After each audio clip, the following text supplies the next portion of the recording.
उस एग्रीमेंट को हम लोग कौन सा एग्रीमेंट बोलते हैं? एजेंसी एग्रीमेंट के नाम से उसको हम लोग बोलते हैं। अरे हट।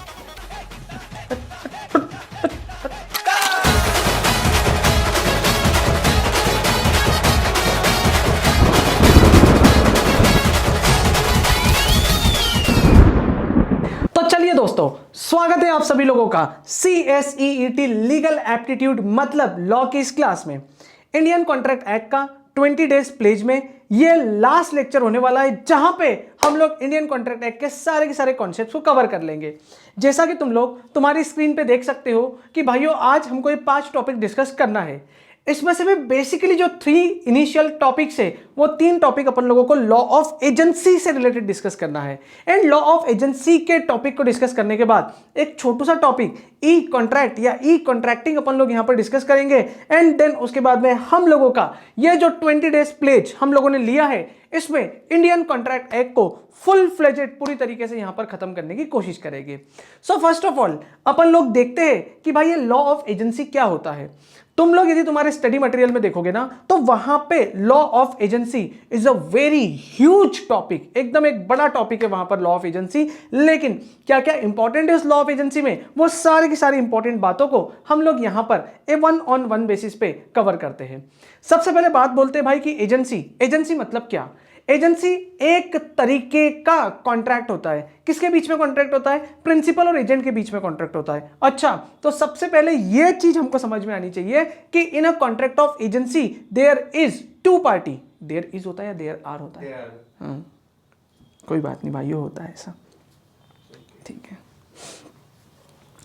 तो दोस्तों in a contract of agency there are 2 parties, one is agent and another one is कौन? प्रिंसिपल। तो भाई ये प्रिंसिपल और एजेंट के बीच का एक कॉन्ट्रैक्ट है जिसको हम लोग क्या बोलते हैं? एजेंसी बोलते हैं। नाउ अब समझना होता क्या है भाई, इन अ कॉन्ट्रैक्ट ऑफ एजेंसी करता कोई और है लेकिन भरता कोई और है। ओ माई गॉड सर, आप क्या बोलना चाहते हो? यहां पे करता कोई और है, भरता कोई और है। इट मीन्स व्हाट कि भाई यहां पर प्रिंसिपल के बिहाफ पे सारे के सारे एक्ट कौन परफॉर्म करेगा? एजेंट परफॉर्म करेगा। लेकिन एजेंट के उस हर एक एक्ट के लिए रिस्पॉन्सिबल कौन होगा? Principal. Mark my word, what I want to say, हर एक एक्ट के लिए रिस्पॉन्सिबल कौन होगा? प्रिंसिपल। यदि ऐसा होने लग गया ना भाई, तो पूरी दुनिया में त्राही त्राही मच जाएगी। क्यों त्राही त्राही मच जाएगी भाई? जस्ट बिकॉज कि करता कोई और है, भरता कोई और है, एजेंट कोई काम करेगा लेकिन उसके लिए रिस्पॉन्सिबल कौन होगा? प्रिंसिपल। तो हर बार वहां पर एजेंट कुछ ऐसी घिनौनी हरकतें कर देगा, एजेंट कुछ ऐसे घिनौने एक्ट कर देगा, एजेंट कोई ऐसे कॉन्ट्रैक्ट में एंटर्ड हो जाएगा एंड अल्टीमेटली जिसके लिए रिस्पॉन्सिबल कौन होगा भाई? प्रिंसिपल। तो क्या ऐसा पॉसिबल है क्या? नहीं। तो भाइयों यहां पर उन प्रिंसिपल और एजेंट के बीच में जब भी वो एजेंसी एग्रीमेंट करते हैं तो यहां पर एक पेपर साइन होता है, एक पेपर बनता है जिस पेपर को हम लोग बोलते हैं एजेंसी एग्रीमेंट। और सुनना ध्यान से, यहां पर मैं तुम लोगों को क्या बोलना चाहता हूं, वो जो एजेंसी एग्रीमेंट में जितने भी पॉइंट्स मेंशन किए होंगे, जितनी भी बातें मेंशन की होगी, उन सब चीज के लिए रिस्पॉन्सिबल कौन होता है? वहां पर प्रिंसिपल रिस्पॉन्सिबल होगा। और यदि एक्ट बियॉन्ड एजेंसी एग्रीमेंट किया, यदि एजेंट ने अपनी हदों के बाहर जाकर कोई कॉन्ट्रैक्ट किया, तो फिर प्रिंसिपल जो है वो उसके लिए लायबल नहीं होगा। तो प्लीज ट्राई टू अंडरस्टैंड, यहां पर एजेंसी का मीनिंग तुम लोगों को समझ में आ जाना चाहिए कि भाई प्रिंसिपल अपने बिहाफ पे काफी सारे काम करवाने के लिए एक पर्टिकुलर बंदे को अपॉइंट कर देता है, और क्या क्या काम करेगा, किस किस चीज के लिए प्रिंसिपल रिस्पॉन्सिबल रहेगा, उनके लिए प्रिंसिपल और एजेंट के बीच में at the time of contract एक एग्रीमेंट होता है। तो उस एग्रीमेंट को हम लोग क्या बोलेंगे भाइयों? Agency agreement. तो अब जो नेक्स्ट टॉपिक आता है हमारे पास में, that is classes of agent, कि भाई कितने टाइप्स के एजेंट होते हैं और एजेंट के भी कौन कौन से अलग अलग रूप स्वरूप होते हैं भाई, अपन लोग उसके ऊपर बात करने वाले हैं। देखो सबसे पहले यदि मैं बात करूं ना, तो भाई मेन कैटेगरी जो एजेंट की है ना, वो 2 टाइप की होती है। कैसे? एक होता है सब एजेंट और दूसरा होता है सब्सटीट्यूट एजेंट। अब ये सब एजेंट और सब्सटीट्यूट एजेंट में क्या डिफरेंस होता है भाई? सब एजेंट जो होता है ना, वो एजेंट्स एजेंट होता है। Please try to understand. मान लीजिए हम लोग एग्जांपल लेते हैं, तो मान लेते हैं मेरे पास में ये प्रोडक्ट है, इस प्रोडक्ट पे लिखा हुआ क्या है? बोले फेयर एंड लवली। ओके, ये फेयर एंड लवली बनाने वाला भाई एक प्रिंसिपल है। उस प्रिंसिपल ने क्या किया, बोले मैं फेयर एंड लवली बनाने का काम करूंगा या इसको सेल करने का काम करूंगा। मैं दोनों में से कोई भी एक ही काम बेटर तरीके से कर सकता हूं, या तो इस फेयर एंड लवली की मैन्युफैक्चरिंग प्रॉपर कर लूं, इसकी पैकिंग लेबलिंग ब्रांडिंग प्रॉपर कर लूं, या फिर इस फेयर एंड लवली को डोर टू डोर जाकर शॉप टू शॉप जाकर या मेरे जो मार्केटिंग एग्जीक्यूटिव्स है उनके थ्रू इसकी प्रॉपर मार्केटिंग करवा लूं। तो अब ये जो प्रिंसिपल था, इस प्रिंसिपल ने डिसाइड किया कि भाई मैं इस फेयर एंड लवली की मार्केटिंग पर ध्यान नहीं देते हुए मैं केवल और केवल इसकी मैन्युफैक्चरिंग पे ध्यान दूंगा। तो अब ए ने, जो कि मैन्युफैक्चरर था इस फेयर एंड लवली का, उसने क्या किया, बी को अपॉइंट किया। तो ए ने बी को बोल दिया कि भाई मेरा काम है मैन्युफैक्चरिंग का, लेकिन सेल से रिलेटेड पूरा के पूरा जो काम है इस फेयर एंड लवली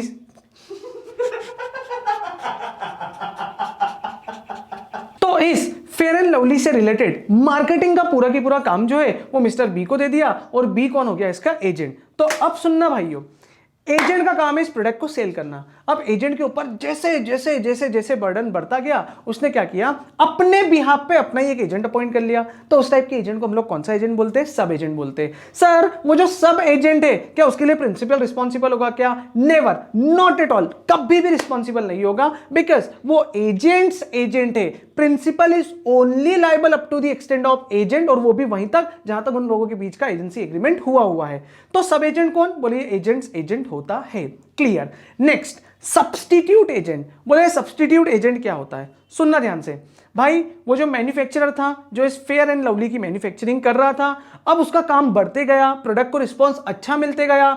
अब इंडिया के 6 स्टेट से उसने स्टार्ट किया था, लेकिन अब पूरे की पूरे 29 स्टेट्स में इसकी डिमांड बढ़ने लगी।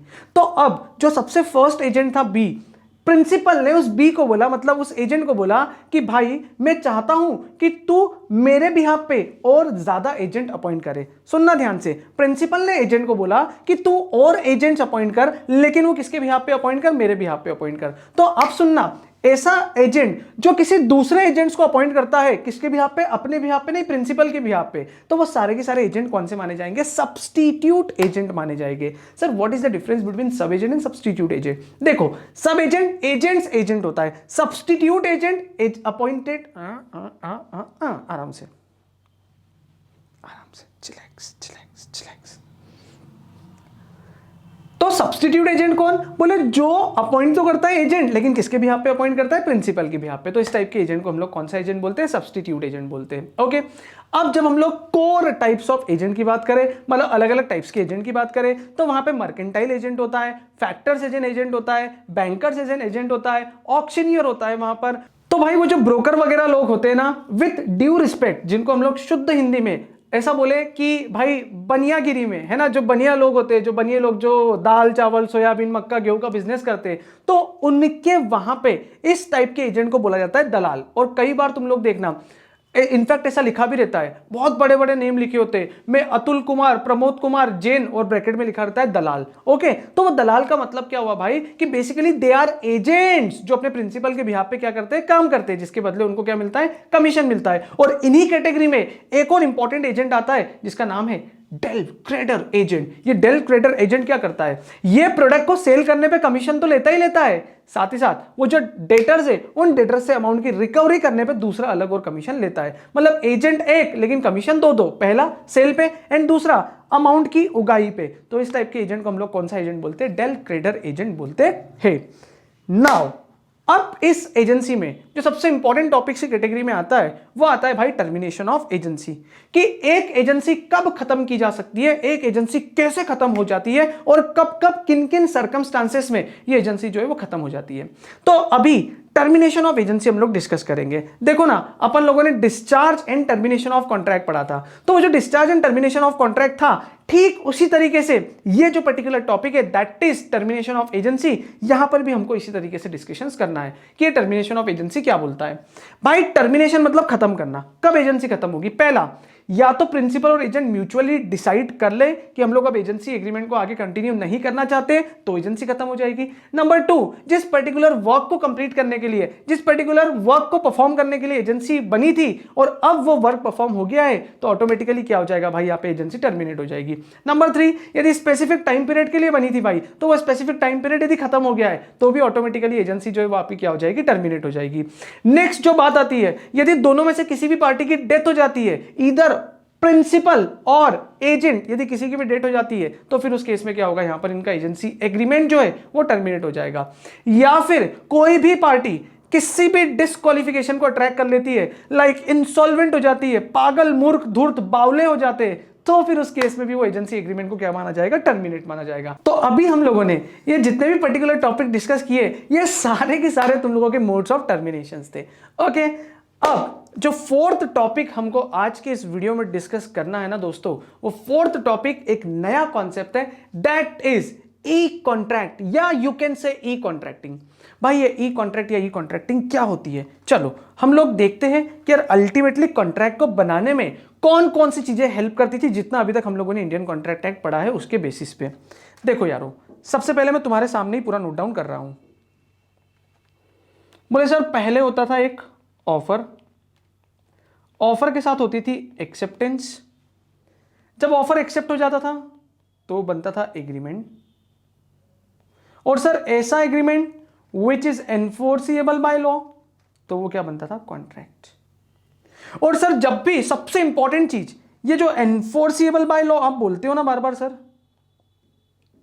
ये एनफोर्सिएबल बाय लॉ में काफी इंपॉर्टेंट फैक्टर्स थे, ये एनफोर्सिएबल बाय लॉ में काफी इंपॉर्टेंट फैक्टर्स थे। कौन कौन से इंपॉर्टेंट फैक्टर्स थे, like section number 11, like section number 23, like section number 2D।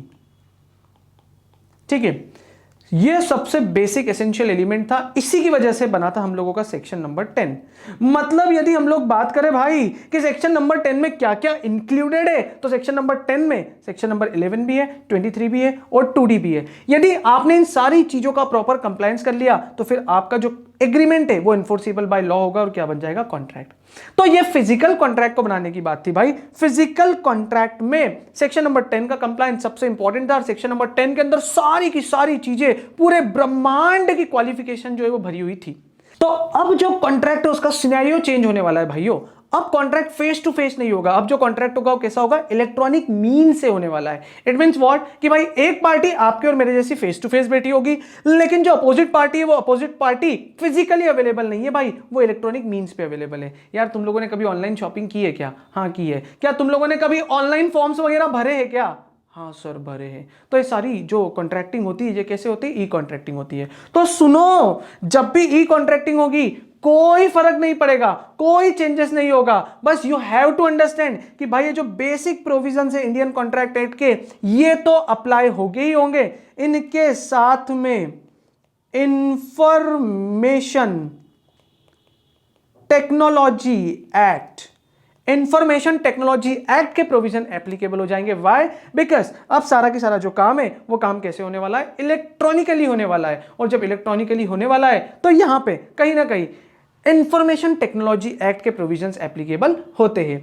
अब ये इंफॉर्मेशन टेक्नोलॉजी एक्ट क्या है क्या नहीं है, इसके बारे में हम तुम लोग जब सीएस एग्जीक्यूटिव में आओगे तो वहां पर एक ज्यूरिस्प्रूडेंस करके एक सब्जेक्ट होता है, वहां पर डिटेल में तुम लोगों को पढ़ने के लिए मिलेगा।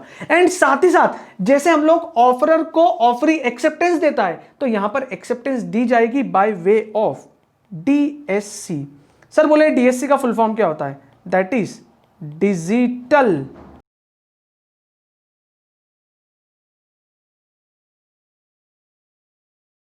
तो बोले डीएससी का फुल फॉर्म क्या होता है, that is digital signature certificate. तो डिजिटल सिग्नेचर सर्टिफिकेट के थ्रू वो क्या करते हैं, एक्सेप्टेंस देते हैं। So this is very simple concept, एक नया कॉन्सेप्ट है, एग्जाम में यहां से क्वेश्चन आ सकता है, तो तुम लोगों को भी ध्यान रखना है। एंड ये हमारे इंडियन कॉन्ट्रैक्ट एक्ट का सबसे लास्ट कॉन्सेप्ट था और हम लोगों ने यहां पे पूरा इंडियन कॉन्ट्रैक्ट एक्ट को कंप्लीट कर लिया है।